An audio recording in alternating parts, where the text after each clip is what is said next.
எரேமியா 46:27 உன் சந்ததியை அவர்கள் சிறையிருப்பின் தேசத்திலிருந்து விடுவித்து ரட்சிப்பேன்.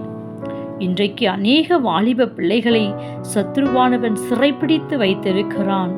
கண்களின் இச்சையை கொடுத்து மாம்சத்தின் இச்சைகளை கொண்டு வந்து ஜீவனத்தின் பெருமையிலே விழ வைத்து பலவிதமான பாவ கயிறுகளினாலே அந்த பிள்ளைகளை கட்டி வைத்திருக்கிறான். இன்றைய நாட்களிலே வாலிப பிள்ளைகளுக்காக ஒவ்வொரு பெற்றோரும் நின்று உன் சந்ததியை அவர்கள் சிறையிருப்பின் தேசத்திலிருந்து விடுவித்து ரட்சிப்பேன் என்று சொன்னீரே. கர்த்தாவே, என் பிள்ளைகளை நீ ரட்சியும், அந்த சிறையிருப்பின் தேசத்திலிருந்து அவர்களை விடுவியும் என்று சொல்லி ஒவ்வொரு பெற்றோரும் தன் பிள்ளைகளுக்காய் கேட்கும் பொழுது கர்த்தர் நிச்சயம் அந்த சந்ததியை விடுவிக்க வல்லவராயிருக்கிறார்.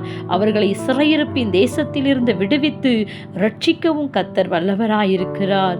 உன் சந்ததியின் மேல் என் ஆவியையும் உன் சந்தானத்தின் மேல் என் ஆசீர்வாதத்தையும் ஊற்றுவேன் என்றார். Have a nice day. God bless you.